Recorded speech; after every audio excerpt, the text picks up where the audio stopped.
Bonjour, Ludovic Bréant. Donc, j'ai le plaisir aujourd'hui de recevoir en interview Marina Fructus.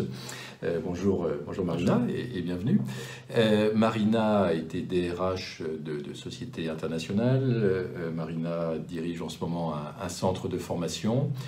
Tu es une passionnée aussi, on va dire une passionnée de développement personnel. Donc on a beaucoup échangé là-dessus. Et puis là, tu es en train de développer des projets vraiment intéressants pour aider les personnes en fait à s'identifier, à se trouver, à identifier qui elles sont. Et aujourd'hui, j'aimerais orienter l'entretien. Donc on va s'adresser à des entrepreneurs, à des futurs entrepreneurs. J'aimerais orienter l'entretien sur le recrutement. Parce que c'est quelque chose que je vis donc en ce moment, enfin je vis en permanence parce que j'ai dû recruter peut-être 500 personnes dans ma vie, peut-être plus même, et je me suis beaucoup trompé. Donc tu m'as expliqué que tu avais plutôt du succès dans ce domaine-là, donc voilà, j'aimerais qu'on échange un petit peu là-dessus. Alors déjà, sur le recrutement, c'est pas une science exacte. C'est-à-dire que même en étant recruteur, entre guillemets, forcément, tu auras toujours des moments où on peut se tromper parce qu'on est sur de l'humain. Ceci dit, on peut mettre des tas de chances de son côté quand même, Oui. donc en respectant un certain nombre de principes. Oui. Donc peut-être la première chose, donc je ne sais pas si tu fais un recrutement en ce moment. Oui, par exemple, en ce moment, on recrute un directeur pour un établissement hôtelier, oui. D'accord. Donc la première chose, c'est de définir la mission. Oui. Je suppose que tu as l'idée claire de la mission. Voilà, donc là, par exemple, diriger en effet un hôtel-restaurant. D'accord. Donc après, c'est important que toi, tu détailles vraiment le contenu de cette mission, Oui. que tu aies une fiche de mission, de façon à pouvoir donner un cadre. Ça, c'est une fois le recrutement fait. Oui. C'est vraiment important pour la personne de savoir où démarre et où s'arrête ses missions, de façon à ce qu'elle ait un véritable cadre. Oui. Donc ça, c'est la première chose et c'est important de ne pas en faire l'économie. D'accord. Voilà. Ensuite, la deuxième chose, c'est véritablement... qu'est-ce que tu attends de cette personne et quelle qualité tu recherches? D'accord, je dirais que c'est quelqu'un qui soit en adéquation avec nos valeurs. D'accord, donc... quand je dis nos, parce que je suis avec Valérie sur ce recrutement, donc voilà, des valeurs par exemple, des valeurs humaines, pour moi c'est vraiment important, de respect des personnes, de transparence, de vérité, voilà, par exemple. C'est important à mettre en avant. Oui, mais alors, par exemple, si on parle de la notion de respect, oui. Qu'est-ce que c'est pour toi, Ludovic, le respect? Eh bien, là, c'est un manager, donc c'est quelqu'un qui va respecter son équipe, qui va, oui c'est ça, qui va respecter son équipe, gérer en priorité. Alors, concrètement... Et les clients, bien évidemment. Comment tu vas voir concrètement qu'il respecte son équipe, ou qu'est-ce qui va te faire dire qu'il ne respecte pas son équipe, plutôt? C'est une bonne question. Peut-être le fait de... je ne sais pas, on va prendre des exemples concrets. Quelqu'un a besoin de prendre, je sais pas, une demi-journée par exemple. Ne pas le respecter, ça veut lui dire, moi je m'en fous de tes préoccupations personnelles, je n'ai rien à faire. Voilà, ton contrat mentionne que tu bosses. Voilà, c'est un exemple. D'accord, donc en fait, ce que tu veux dire, c'est que pour toi, le respect, c'est prendre en compte la demande de l'autre, et voir éventuellement, en fonction des contraintes du moment, si on peut y répondre ou pas. Donc ça veut dire que tu attends de la personne une communication constructive vis-à-vis des collaborateurs. Oui, par exemple. Donc, est-ce que tu aurais d'autres exemples sur le respect vis-à-vis des clients Alors, oui, voilà, bien sûr. Donc, si on parle d'un hôtel-restaurant, la première chose, ça va être de respecter le client. Donc, voilà, le client est roi, on va le servir, on va tout faire pour qu'il soit satisfait et content de son séjour. Oui. Donc, tout faire pour qu'il soit satisfait, toujours dans ce qui est possible, mais c'est encore lié à la communication, c'est-à-dire à la prise en compte de sa demande et à voir jusqu'où on peut la satisfaire. D'accord. Donc, et qu'est-ce que tu entends comme respect vis-à-vis de toi en tant que manager, que patron? En tant que propriétaire, par exemple, d'un établissement, et bien, ça va être... Normalement, c'est moi qui pose les questions, mais c'est bien, je passe sur le game, c'est sympa aussi. Donc, ce que j'attends, c'est que le directeur respecte mes valeurs. Bon, pour moi, c'est important. Donc, par exemple, qui respecte mes valeurs humaines, donc qui respecte son équipe, encore une fois. Ça va être important aussi qu'il soit dans la vérité, dans la transparence. Hein, c'est pas qu'il me mène en bateau pour me faire plaisir ou qu'il dise des choses pour me faire plaisir, c'est que voilà, il y a la transparence entre nous, par exemple. Donc la transparence, ça veut dire par exemple que si le directeur fait une erreur, tu attends qu'il te le dise. Par exemple. Hein? Par exemple. Ça veut dire que s'il rencontre des difficultés, tu attends qu'il te le dise. Exactement. Donc c'est important, si on prend ce cas, que tu puisses définir le niveau de transparence que tu souhaites, c'est-à-dire le niveau de reporting. À quel moment tu as besoin qu'il t'appelle? Est-ce que, je sais pas, moi, il y a un problème de plomberie, il t'appelle, ou il est autonome, ou est-ce qu'effectivement, il y a un problème récurrent avec plusieurs clients, il t'appelle, voilà. Et que tu définisses le niveau de reporting et de transparence.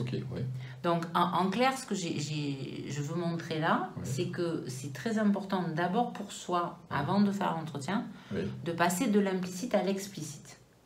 C'est-à-dire que il y a des tas de mots comme le respect qui nous paraissent évidents. Nous, on a notre propre définition, notre propre vérité, et on a l'impression qu'elle est partagée par tous. Sauf qu'on a tous une vision du monde qui est différente, parce qu'elle est construite différemment. Donc, on peut tout à fait se mettre d'accord tous les deux sur le fait que pour nous deux, le plus important, c'est le respect. Sauf que peut-être que dans ma définition du respect, il n'y a pas le respect des horaires, et que dans la tienne, il y a le respect des horaires. Par contre, si je considère que je suis aimable avec toi, je te respecte. Donc, du coup, ce sur quoi je veux insister, c'est qu'au-delà de la définition de la mission, c'est important quand vous recrutez que vous réfléchissiez effectivement à ce que vous souhaitez véritablement que la personne fasse. C'est-à-dire que vous décliniez en fait concrètement, par exemple, moi je souhaite qu'elle soit respectueuse, ça veut dire respecter les horaires. Ça veut dire, ce qui est ressorti très fort chez toi, c'est des vraies capacités de communication. Donc de la communication empathique, une capacité à reformuler, à accueillir l'autre. Donc ça veut dire que pour chacun des critères, c'est faire une liste concrète de ce que vous attendez. Du coup, en entretien, soit vous pouvez poser des questions en demandant à la personne qu'est-ce que c'est le respect pour elle et le comparer à votre définition. Donc ça nécessite vraiment de bien se connaître, soi. Et également que l'autre fasse un effort aussi de réflexion sur lui, en fait, de connaissance de lui-même. Et ça nécessite d'abord que on soit conscient de ses attentes. C'est-à-dire qu'avant un entretien, il faut définir précisément ses attentes et ses objectifs. Mais quand on définit ses attentes, c'est important de ne pas rester sur des termes trop génériques. C'est important de dire concrètement derrière cette attente, pour moi, pourquoi c'est important? Parce que c'est important que l'hôtel soit fermé à telle heure, soit ouvert à telle heure. Voilà. En termes de fonctionnement, quel est l'impact de mes attentes? D'accord. Respecter la législation du travail, etc. Voilà. Donc, je vais avoir des attentes de différents ordres. Je vais avoir des attentes qui vont être dans le savoir-faire, que je peux vérifier en partie sur le CV ou en posant des questions à la personne sur son expérience. Et je vais avoir des attentes qui vont être sur le savoir-être. Et là, il faut vraiment bien les définir, un peu comme on vient de le faire. Ensuite, quand tu dis ça suppose que la personne se connaisse, oui et non, c'est-à-dire qu'à partir du moment où tu vas demander à la personne qu'est-ce qu'elle entend par respect, elle va donner une définition. Tant que ça te paraît flou, tu la fais préciser. C'est-à-dire que tu lui demandes, mais encore, qu'est-ce que vous n'entendez pas? Et surtout, tu lui demandes des exemples. C'est par les exemples que tu vas avoir une véritable illustration et que tu pourras te dire si effectivement son comportement en général correspond à ce que tu attends. Donc si on prend quelqu'un qui est dans le même métier que toi, par exemple, qui a déjà dirigé un hôtel, tu peux très bien dire, vous avez sûrement eu des moments où vous avez eu à refuser des clients, comment vous y êtes pris? D'accord. Pour que la personne se définisse bien, moi j'avais l'habitude de demander les points forts et les points faibles de la personne. C'est OK ça pour toi? Ça pour moi c'est un peu un exercice très formel. C'est-à-dire qu'on sait qu'en entretien on va nous le demander. Ah oui, donc les gens se préparent. Et quand on est préparé, on nous dit qu'il faut dire nos qualités et les défauts de nos qualités. Donc pour moi c'est beaucoup plus illustratif si par exemple tu mets la personne en situation. Tu lui dis voilà... vous êtes dans l'hôtel, vous avez 2 personnes qui ne sont pas présentées ce matin, vous avez tant de clients qui arrivent, qu'est-ce que vous faites? Donc tu peux faire très bien des mises en situation en entretien, et là tu vas voir tout de suite comment elle réagit. Et ensuite tu lui fais vraiment livrer des expériences qu'elle a vécues, et tu verras comment elle s'est pris. Et après toi ton travail c'est en fait de comparer au vu de son fonctionnement, tu définis les critères selon lesquels elle agit, et tu le compares avec les tiens. Et donc tu vois si finalement vous avez la même définition du respect. D'accord, pour ça. Une chose également que j'utilise, c'est que je fais en sorte que les gens se projettent à 10 ans, à 20 ans. Et je leur dis, voilà, dans l'idéal pour vous, bah, vous seriez où dans 10 ou 20 ans? Et souvent, le fait d'ouvrir le champ des possibles, les gens se révèlent quand même. C'est-à-dire que là, ils sont moins dans la retenue, ils se révèlent. C'est quelque chose que tu penses qui est bien? Oui, on peut l'utiliser. Simplement, après, ça dépend toujours de ce que tu en fais parce qu'il y a des gens qui ont du mal à se projeter. Et il y a des gens qui se disent, ben, d'abord, je vais réussir voilà, ce qu'on me propose, c'est un challenge. Et en fonction, ça m'ouvrira des portes et je me projetterai à nouveau. Donc, on peut l'utiliser comme une autre question. Mais par contre, il faut faire attention aux conclusions qu'on en tire. Parce qu'on peut très bien avoir des gens qui ont besoin d'avancer pas à pas, et c'est pas parce qu'ils ne savent pas se projeter que ça ne fonctionnera pas. D'accord. Là où les gens se livrent le plus facilement, c'est si tu leur poses des questions sur tout ce qu'ils font comme activité à l'extérieur. D'accord. Par exemple, leur hobby, Voilà. Est-ce qu'ils s'occupent d'une association? Est-ce que c'est ça? Oui, ou par exemple, s'ils pratiquent un sport, comment ils le pratiquent. Et du coup, dans la façon dont ils vont t'en parler, comme là, ils ne se sentent pas en entretien, ils se sentent en off, tu vas pouvoir repérer la façon dont ils fonctionnent. Est-ce qu'ils vont avoir tendance à planifier leur activité à l'avance? Est-ce qu'ils aiment plutôt s'y prendre au dernier moment? Est-ce qu'ils aiment être en collectif? Est-ce qu'ils vont plutôt sortir des sports où ils sont toujours tout seuls? Voilà, ça va te donner un certain nombre d'ingrédients qu'après tu peux recouper. D'accord. Et quelle est la part du feeling, en fait, là-dessus? Parce qu'on a quand même un ressenti, enfin, moi, c'est quelque chose que je développe aujourd'hui, mon ressenti. Donc, ça, c'est quelque chose que tu utilises ou pas du tout, toi, dans tes recrutements? De toute façon, on a un feeling, parce que de toute façon, quand on voit la personne, on a tous des représentations. Donc, même en faisant attention et en y faisant abstraction, il suffit que dans notre histoire, ça percute avec des choses, ne serait-ce qu'au niveau du look, au niveau de il peut nous rappeler quelqu'un, enfin, ça va jouer. Ensuite, on peut avoir un feeling plus ou moins bon aussi. Alors, c'est plus important dans le cas, effectivement, de l'entrepreneur ou toi en tant que directeur, que dans le cas du recruteur, parce que en tant que recruteur ou que DRH, c'est pas à moi d'avoir le feeling, c'est à celui avec qui la personne va travailler. Donc, par contre, c'est fondamental, si tu vas travailler avec quelqu'un, que tu aies le feeling.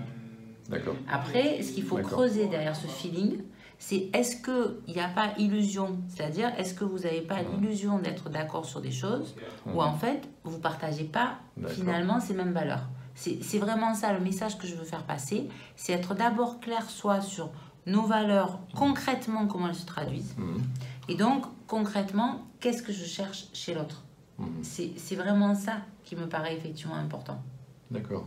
Et quel est on pourrait parler de taux d'échec dans un recrutement, on peut parler comme ça, parce que je me suis beaucoup trompé moi dans ma vie, mais j'ai vu aussi beaucoup de recruteurs ou d'entrepreneurs qui se sont trompés. Oui, enfin, franchement, moi je pense qu'on peut toujours se tromper. Ce qui est important déjà, c'est de se dire que il n'y a pas de bon ou de mauvais candidat. Déjà, je pense que la chose la plus importante, c'est de se dire qu'en recrutement, on n'est pas là pour juger. On regarde juste l'adéquation entre une personne et une mission qu'on a à lui proposer dans un contexte particulier, c'est-à-dire avec une culture d'entreprise particulière. Et on vérifie cette adéquation. Ça veut dire que pour moi, le candidat doit autant nous choisir que ce qu'on nous choisit. C'est-à-dire que quand j'entraîne les candidats, je leur dis de bien poser des questions à l'entreprise et de bien être sûr qu'il va y être bien. Donc effectivement, je ne sais pas, on peut dire peut-être 20% entre guillemets d'échecs, mais je ne sais pas si on peut raisonner en pourcentage. Je pense que si plus on est clair et plus on est explicite, plus on minimise ça. C'est-à-dire que je pense que si le candidat ne pose pas de questions, c'est important de lui demander à lui qu'est-ce qu'il cherche, qu'est-ce que c'est pour lui une bonne entreprise, qu'est-ce que c'est pour lui un bon patron, en fonction de quoi il va se sentir bien, qu'est-ce qui est fondamental pour lui. Et là, on a directement ces critères. D'accord, donc on le fait beaucoup parler en fait. On le fait beaucoup parler. C'est quoi la proportion entre le... pour moi, si c'est un bon candidat, il nous fait aussi beaucoup parler. D'accord. Parce qu'un bon candidat, je veux dire, un candidat qui a préparé un entretien a préparé beaucoup de questions. Pour moi, c'est un bon signe. Parce que s'il a préparé beaucoup de questions, c'est qu'il veut vraiment être sûr de l'endroit où il va être et qu'il veut être sûr qu'il y sera bien. Donc, on peut se retrouver à des 50-50, mais sinon, globalement, c'est quand même nous qui menons l'entretien. Donc, on va être plus sur du 70-30. D'accord. Ok. Et combien de fois tu nous conseilles de voir les candidats? Moi, je pense qu'on peut voir les candidats. Après, ça dépend du processus de décision. Oui. C'est-à-dire que c'est bien d'avoir au moins 2 entretiens avec 2 personnes différentes, si c'est possible, D'accord. pour l'entrepreneur. D'accord. Parce que c'est bien d'avoir 2 visions. Et D'accord. surtout, c'est bien parce qu'on ne pose pas forcément les mêmes questions. Ouais. Et si par exemple, Ludovic, tu reçois un candidat, Ouais. toi, tu lui décris le poste. Et ensuite, moi, je vais lui demander ce qu'il a compris du poste. D'accord. Et du coup, ça va nous permettre de rapprocher entre les attentes que tu as formulées et ce que lui en a retenu. Donc, après, moi, je pense que 2 entretiens, ça suffit. Hop, il y a quelque chose qui a bougé, voilà, on est toujours là. D'accord. Oui, je pense que ça Donc, suffit, 2 2 entretiens. Je entretiens. pense qu'il ne faut pas partir dans des procédures trop lourdes. D'accord. Après, on peut s'aider différemment sur des profils de personnalité, mais il ne faut pas partir sur des procédures trop lourdes, y compris pour le candidat, D'accord. parce qu'on va avoir tendance à le perdre. Et je pense que c'est important que les entretiens soient assez rapprochés. D'accord. Même dans la même journée, on peut faire en sorte que les 2 D'accord. interlocuteurs voient le candidat. D'accord. Et c'est important aussi d'être rapide sur la réponse au candidat. Oui. Parce que, entre guillemets, les candidats qui vont correspondre à un marché sont très sollicités. Et donc, c'est aussi la rapidité de notre D'accord. réponse. D'accord. Ok. Et est-ce que tu aurais un dernier conseil à donner, alors soit en termes de recrutement, soit en termes de gestion des ressources humaines, voilà, à nos entrepreneurs? Moi, en termes de gestion des ressources humaines, je crois que c'est dès que vous sentez, que vous voyez qu'il y a une situation qui ne se passe pas normalement, c'est de ne pas l'enterrer. Et c'est de tout de suite voir la personne et comprendre ce qui se passe. Parce que souvent, les conflits arrivent parce que on voit les choses, mais on n'a pas forcément envie, on n'a pas forcément le temps. Donc, c'est vraiment d'expliciter le plus vite possible s'il y a un malentendu. Pas se dire, j'ai l'entretien avec lui dans tant de temps. Non, tout de suite, la personne n'est pas arrivée en retard, elle n'est pas venue, elle n'a pas la même attitude que d'habitude. On la reçoit pas du tout dans un esprit de sanction, mais dans un esprit, dans un premier temps, de compréhension, ce qui va justement éviter une escalade et une dégradation de comportement. Voilà Marina, bah, écoute, on arrive donc au terme de cet entretien. C'était vraiment passionnant. Donc merci beaucoup pour ces conseils très pratiques que vont pouvoir mettre en œuvre donc, nos entrepreneurs en termes de recrutement. Puis également merci pour ton conseil en termes de gestion des ressources humaines. Je trouve que c'était précieux. Donc voilà, merci et puis à très bientôt. On vous souhaite le meilleur. Au revoir.